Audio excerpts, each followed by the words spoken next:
Hello.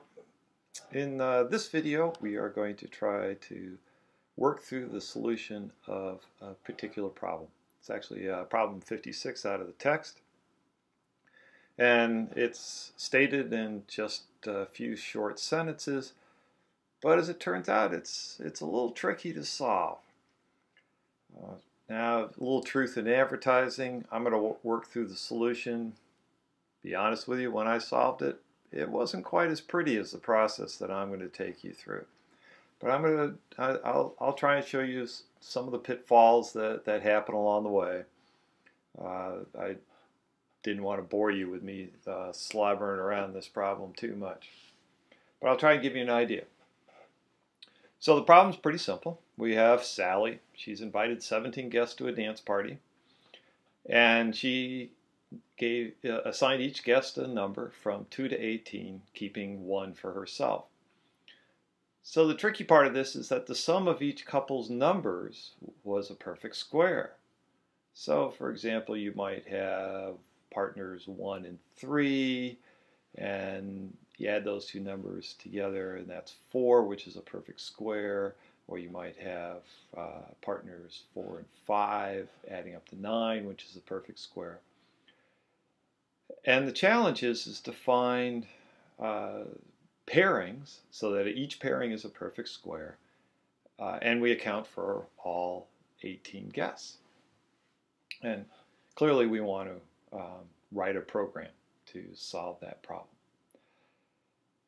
Now, one thing to keep in mind is that what we call brute force is often a nice way to solve things.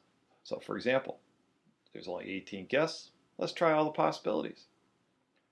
That's not a bad way to go. And particularly when you're a novice programmer, you should think that way. Some problems, when they get, some problems get surprisingly hard, such as the traveling salesman problem. Suppose a salesman wanted to visit all 50 state capitals. What order should he visit them in order to use drive the fewest miles, use the least amount of gas, take the least time, whatever it is you want to optimize. And it turns out that the only way to solve that is to try all the possibilities. The possibilities grows exponentially in the number of cities that you visit. So pretty soon it gets to be pretty impossible to try all the possibilities. So there are problems like that. But in general, when you're starting out, don't be afraid to try all the possibilities. So that's what we're going to do this time. Now, what are we going to base our possibilities from? Well,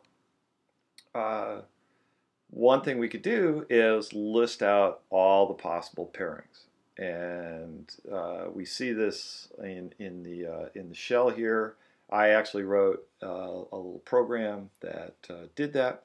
I'll get back to that later on. You could just list them out yourself. That would work fine. But given that as a starting point, let me rearrange my screen a little bit. I'll keep the problem down here at the bottom and start doing a little writing on top. So how are we going to go about solving this? Well, how are we going to try all the possibilities? So I've got a list of the possible pairings.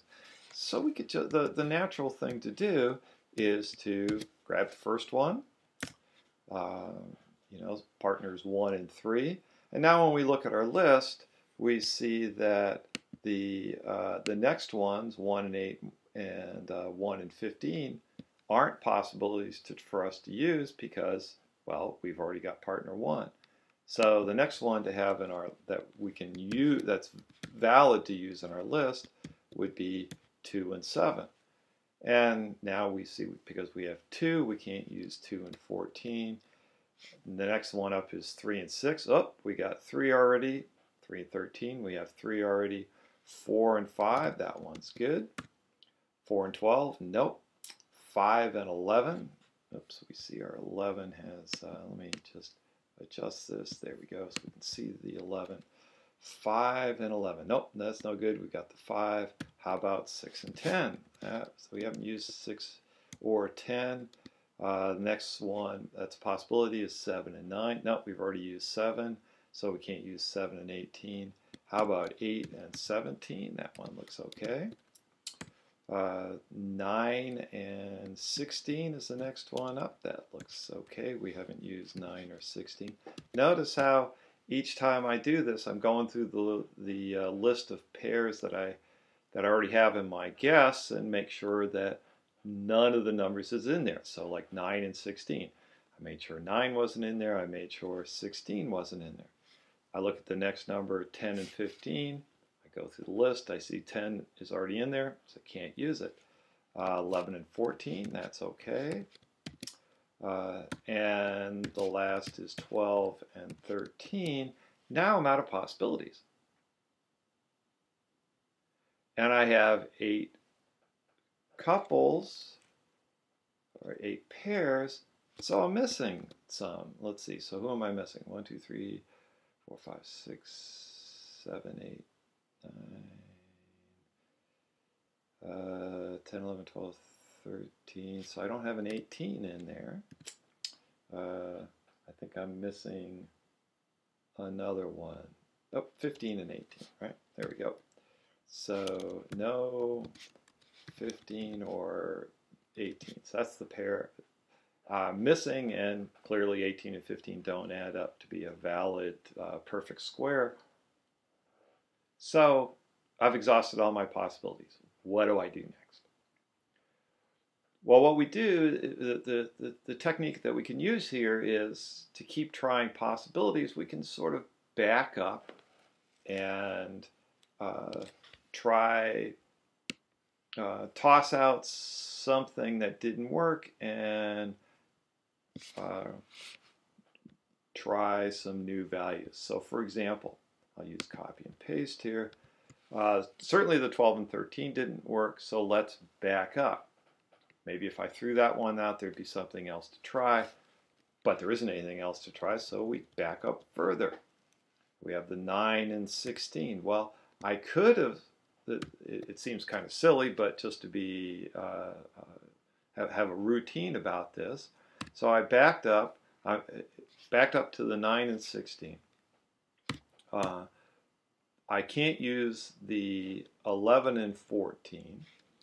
So what came after 9 and 16? Well, there was a 10 and 15. Nope, can't use that.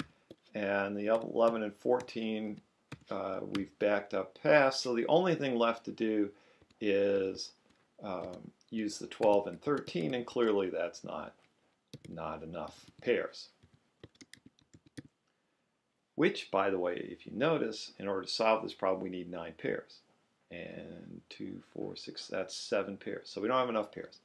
So back up further. What does it mean to back up further? So that means we've tried everything up to and including 9 and 16. So we have to back up one more. Back all the way up to 8 and 17. Don't allow 9 and 16. What else can I do? How about 10 and 15? Nope, can't do 10 and 15. I can do 11 and 14. That's okay. And I can then add on 12 and 13. But now I'm out of possibilities. Again, we don't have enough pairs, so I have to backtrack.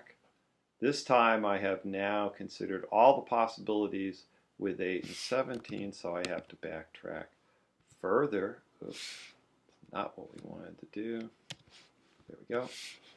Backtrack further. So starting with going back to 6 and 10, we can see that, well, the next one that we can try, we can't try 7 and 9 or 7 and 18 or 8 and 17. We can try the 9 and 16. That worked out okay. And we still can't do 10 and 15, but we can do the 11 and 14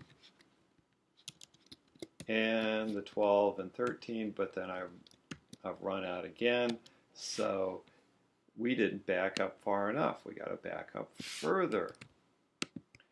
And this process keeps going. So we throw out the 6 and the 10, and then we say, all right, what else could I do? I still can't do the 7s, but I can try the 8 and the 17. That works.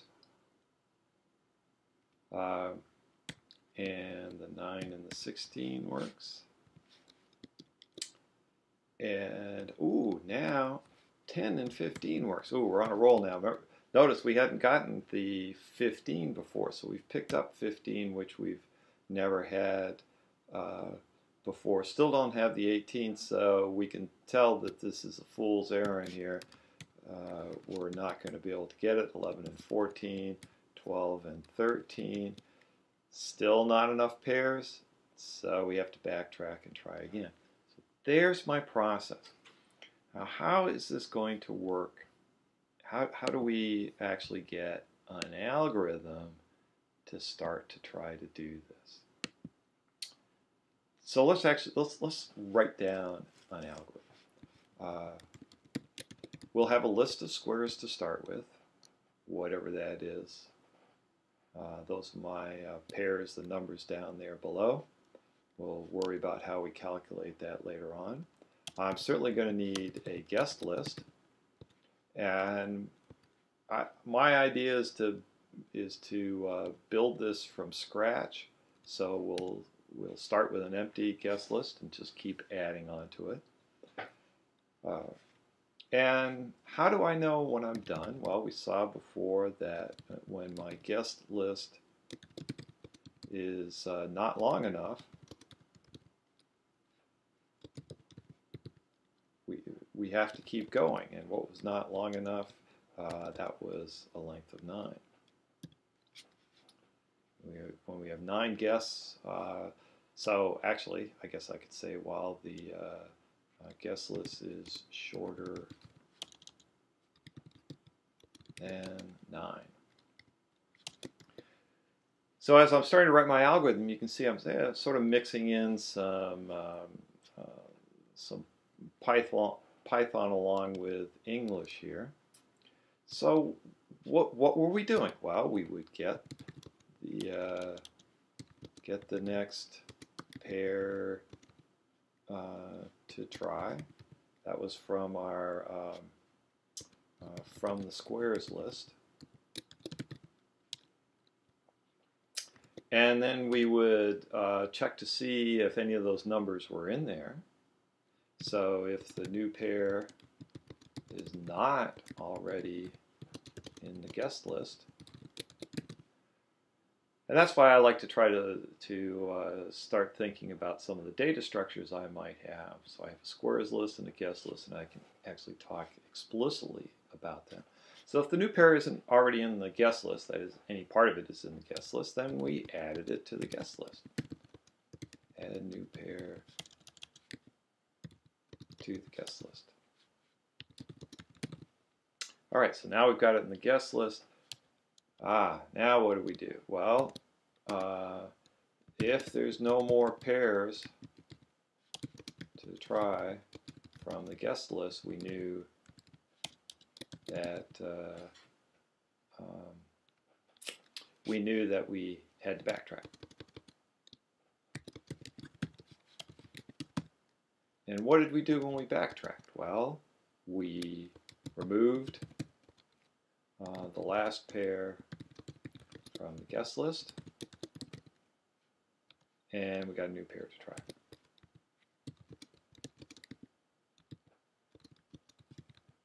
So there's an algorithm, and we just keep trying that until eventually we find an array. We've tried all the possibilities, and hopefully there's a possibility that actually works.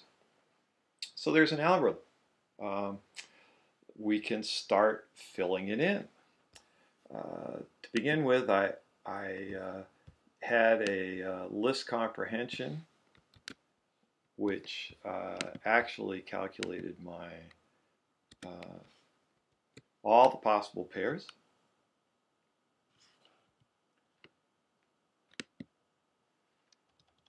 I'll leave it for an exercise to actually work that out, but just, you could actually write them all down, but that's okay. And we started with a guest list. While the guest list is shorter than 9, that sounds like a good thing to work with. Let's see. So while the guest list is less than or equal to 9, so that's the length of the guest list. So while my guest list isn't long enough, what does it mean to get a pair to try from the squares list? Well, it is a list, so we can work with an index, and if we have an index, let's start our index at 0. So what does it mean to get a pair from the squares list? Well, let's call a pair is at an index from our squares list. So now we have a pair that we've gotten from our index. We just grabbed the first one because the index is 0. Now we need to say if the new pair is not already in the guest list, add a pair to the guest list. What does it mean to be in the guest list? Let's hold off on that for a moment. What does it mean to add a pair to the guest list? Oh, well, we can do that. That takes the guest list and appends a pair onto it. And how do we know it? And then, so there's our basic idea. We have our index. We better keep adding 1 to our index. There we go. That keeps us moving along through the squares list. So now we have, we grab a pair, we check to see if it's on the list, we add it to the list, we check it's, we add 1 to the index, and that lets us check for the next one. So we still have a little bit of work to do here. But there is, we're working on a solution here. What's unfortunate to try at this point is,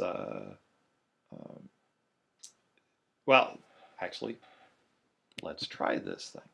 I mean, there is, we can, I always liked, oops, there's an error in my program. Where's the error? Oh, yeah, yep. Let's just do that. We won't indent it, just so that this thing will go along. And I had square root in here in my list comprehension, so I forgot to import math for that. There we go. Nothing happened. We can see our squares list is, that's not what we wanted. We still had my paste in there. idle does that to us sometimes. So where's my squares list? Okay, that's fine. We see that my guest list, I've gone and added things onto the list until I got 9 items in there. And but of course, I wasn't checking to see whether whether they were valid. So I had the 1.3 on there, and then I added the 1.8, and so on, because we didn't have the check. But we can see that my program is starting to do something. So how might I check to see if a pair is already in the guest list? What does that mean? So for example, if we look at our guest list, we see that because if I started with the 1.3 in there, the first item in our squares list, and I said, all right, can I add the 1.8? How do we know that we can't add the 1.8? Well, it's because there's a, we already have the 1 in there.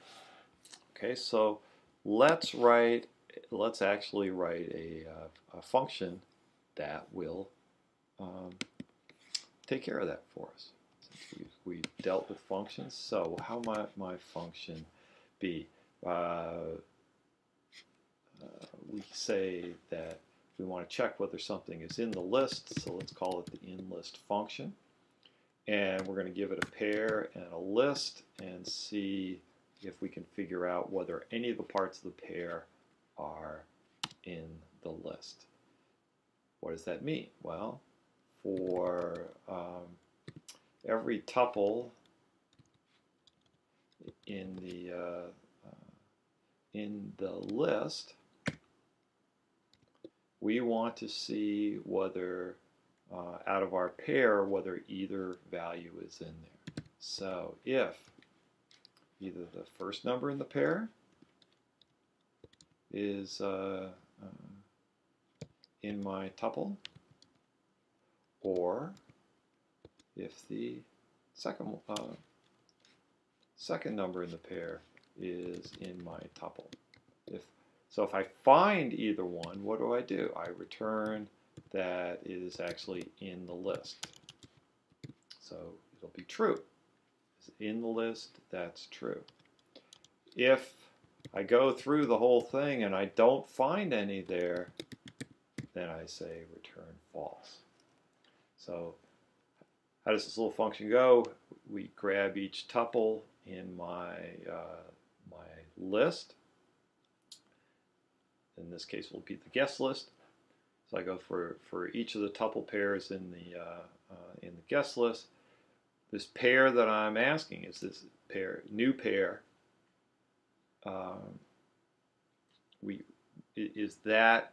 Does that match up with any of the tuples? So I check the first number in the pair. Is that the tuple, or is the second number in the pair in the tuple? And if either case, I can return true. Now, in terms of the logic, you might be happier, maybe it's a little easier for you to read, if I put parentheses in there. So now we can see that we have, you can see that I'm saying is a value in the tuple, or is the other value in the tuple. Now, what we can do is we can try this out. We have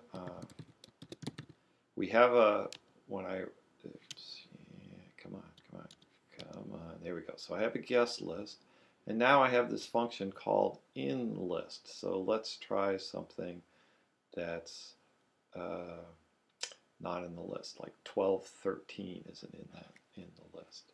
So we can go inList, and we'll pass it a pair, 1213. Is that in my guest list? And hopefully the answer would be false. But it's true. Uh-oh, we've got a problem. Let's try, oh, it is actually, no, that's true. We expect it to be true because there's a 13 in here, and there's a 13 in our guest list. Ooh, so that was true. Let's see, what might be false? How about 9 and 16? So let's try the pair 9 and 16. Is that? So it's going to go through and check to see whether there's a 9 or a 16 in there, and there isn't. So it seems like my inList function is working. So now I can go and fix this if a pair is not already in the guest list. So let's fix that up. We can do that now. If not in list, call my function. I try my pair, and we're checking whether they're in my guest list. So if they're not in the guest list, let's append them. Let's try this out. Yep, index out of range. So Problem is that I ran off. I kept adding one to my index. Let's see how far my guest list got. We actually expect that to be. So my guest list got to have 1, 2, 3, 4, 5, 6, 7, 8 items in it. Oops. While my length of this list, I ran out when I tried to, when I ran off the end. And we can check and we can see that I haven't added anything into my list that wasn't supposed to be in the list. And in fact, if we go back and look at when we were taking notes, compare our handwritten version up here with what just got generated. So our program actually is working correctly up until the fact when I ran out of possibilities, but I didn't expect to run. I mean, I expected to run out of possibilities. I wasn't handling that. So it seems like my program is doing okay. We got started off. We're able to add things to the list and make sure that I'm not adding invalid things to the list. Now comes backtracking. Let's figure out how we're going to do that. So the tricky thing here is the index, because how did my backtracking go? Let's go back and look. Is that what I wanted to do is I wanted to be able to say, okay, for example, if I come down to this one here, we say, oh, look at this. I've tried all the possibilities with 6 and 10. Every possibility with the combinations with the 1, 3, 2, 7, 4, 5, and 6, 10. Let's throw back up and then try the next one from my squares list after that. So what that means is that when I throw out the 6, 10, I want to know that, I want to know the next one that I can try. So if we look at our squares list at the top here, we see what comes after 6, 10. Well, I would like to instead try the next one, which is 7, 9. Now, how do I know that? Well, I throw out the 6, 10. How do I know that I want the 7, 9? Well, that's the next one in my squares list. Well, so that's the one so if I know the index of 6, 10, then I can know the index of the 7, 9. Now there's a couple possibilities there. There is an index function in Python that will tell me the index of 6, 10, and then I can grab that. If I have a list,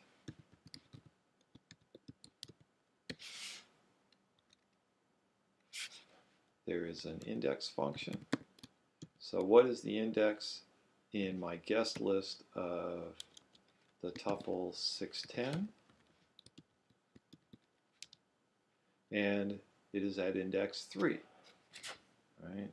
0, 1, 2, 3. Or I can say where is, let's print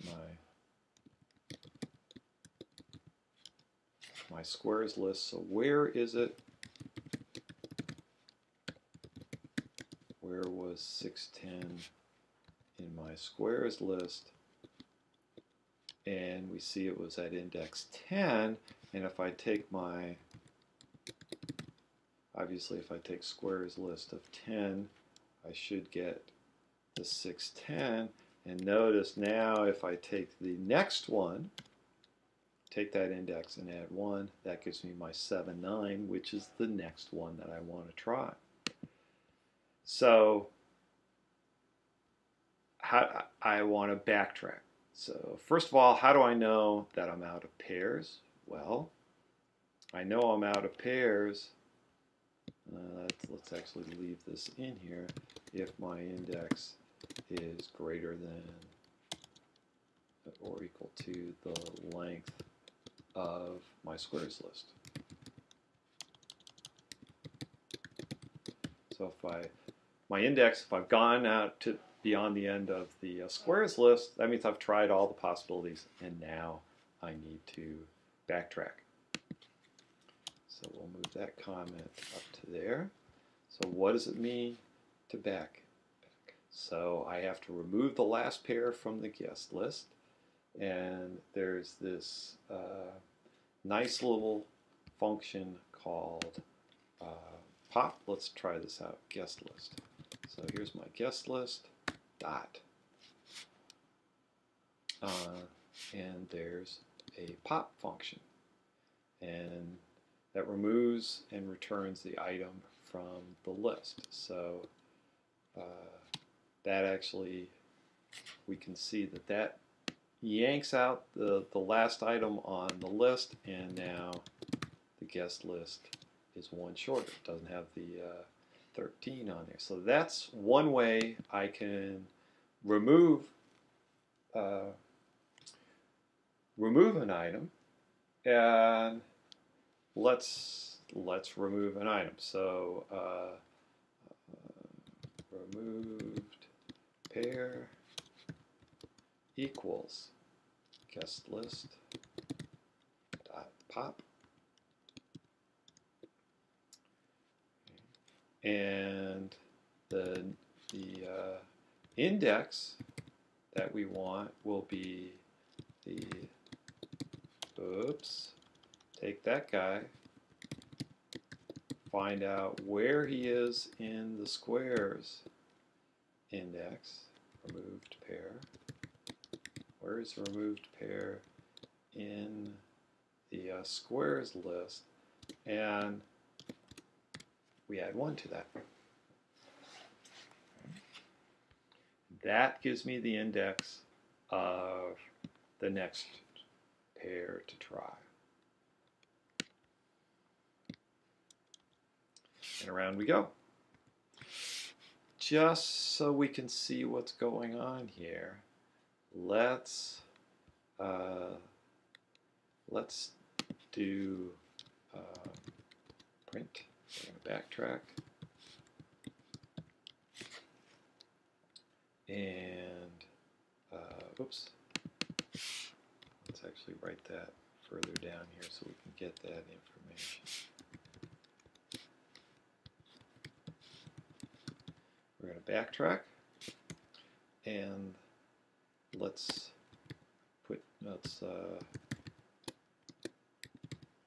do the remove pair and the index. And you know what? Every time we add a guest on here, let's actually watch this thing happen. So away we go. And let's see how we're doing here. So we do the 1, 3, the 2, 7, the 4, 5, the 6, 10, the 8, 16. We can see we keep adding on. Then we try to backtrack, and whoops, we find that we're getting out of range here. So I told you this process is always a little bit ugly. So what happened when my index was out of range? Well, we've got a potential problem here in that it's entirely possible that at the point where I have this new index that we're still at the end. So we need another check in here. Index is greater than or equal to the length of the squares list. We have to repeat this process.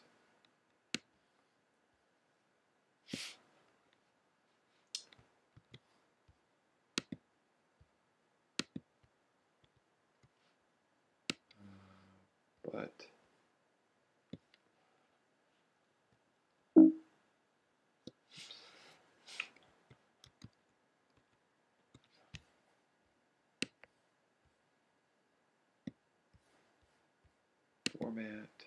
I pressed the wrong button. I want to go there.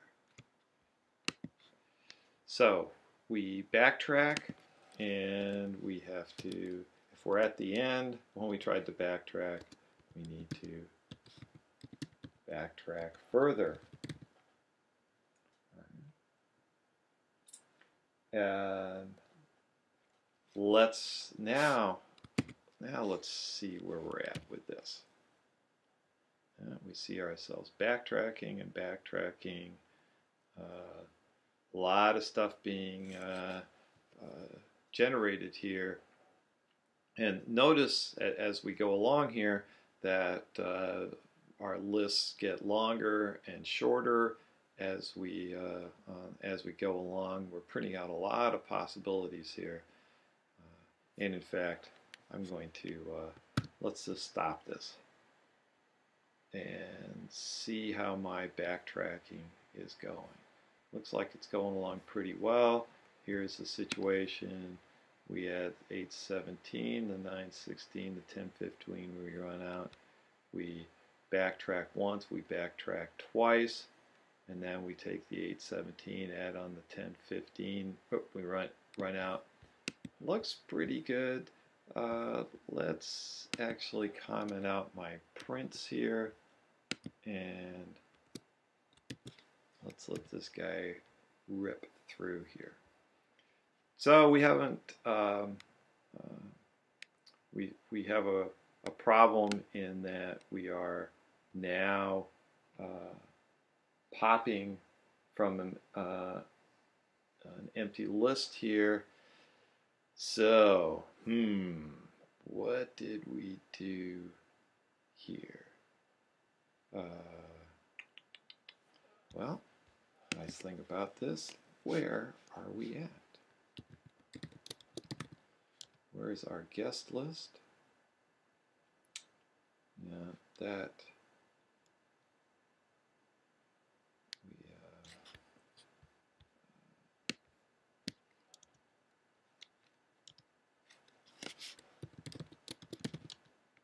so my guest list is empty. Ooh, that meant I went all the way back to the beginning, got to an empty list, and where's my index? My index has walked off the end of my, notice that the length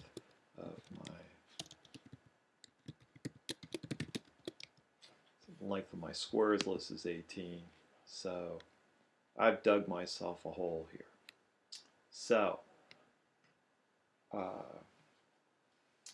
what happened here? Well, one of my mistakes here is that I didn't actually stop when I got to the end.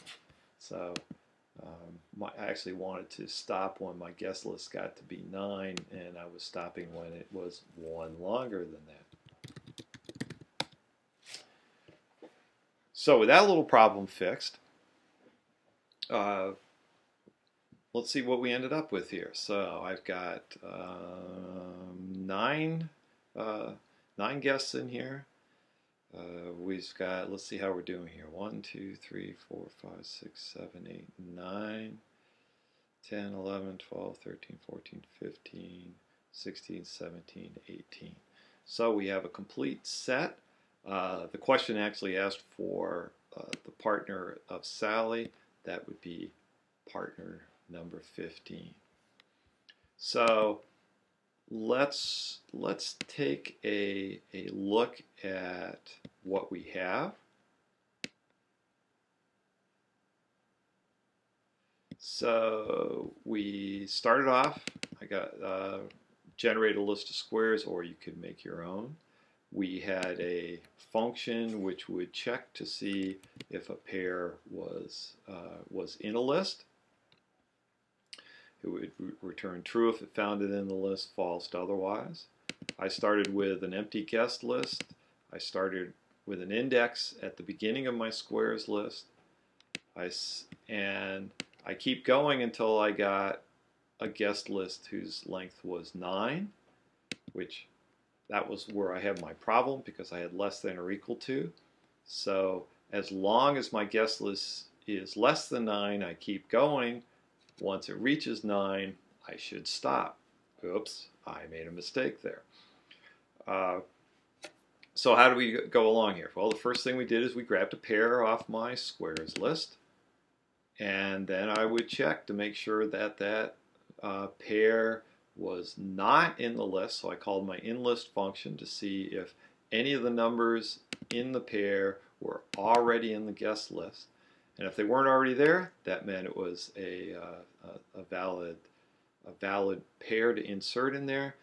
So I appended onto my guessed list. And we printed it out to see how we were doing.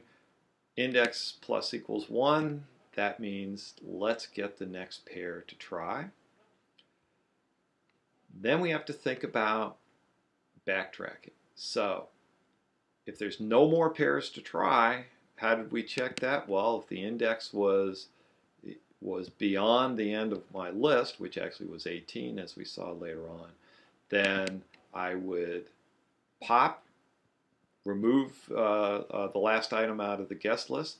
It just happened to be a function that's in Python. And then I would grab the index of that removed pair. Where was that pair in my squares list? Add 1 to it, which means the index of the next pair. But I have to be careful. If I'm already at the end of the list, I have to check again and back up. Because if I get that last one on there, then I'm going to be, the +1 carries me beyond the end of the list, and we saw we got an index out of range of that. So it keeps going along. There's how we ran through our list. It's a long, oops, good thing I stopped it. But we can see once we had this running, when I look at back at the beginning, we keep adding on just like we did. Here, let's bring this down.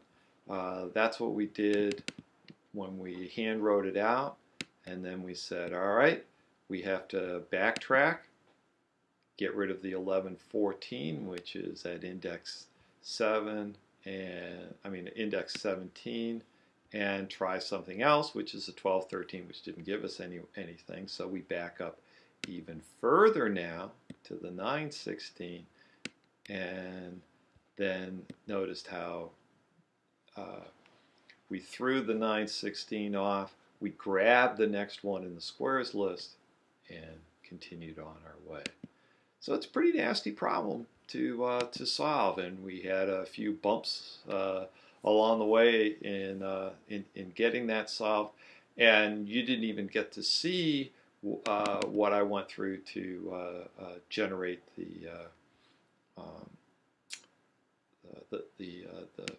all the possibilities of the squares. One final thing worth commenting on is what you might be tempted to do is by eye you can see that there's actually 3 pairs that let me get at the bottom here. Let's do the squares list. If you look at the squares list, you'll see that there are 3 pairs that are unique. There's 916, 817, and 718.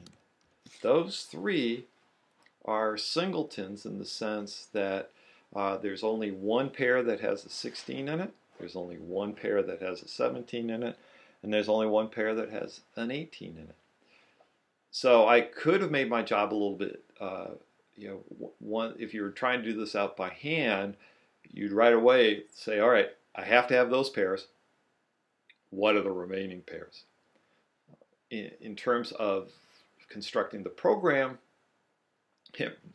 really doesn't end up being much different. You actually start off with take these out of the list of squares. one thing that's an interesting challenge, and you might want to get this nice little exercise, is can you go through the squares list and extract out these 3 unique pairs? Write a little program that does that. Looks like it'd be easy. It's actually a nice little challenge. And with that, I'll leave you right there.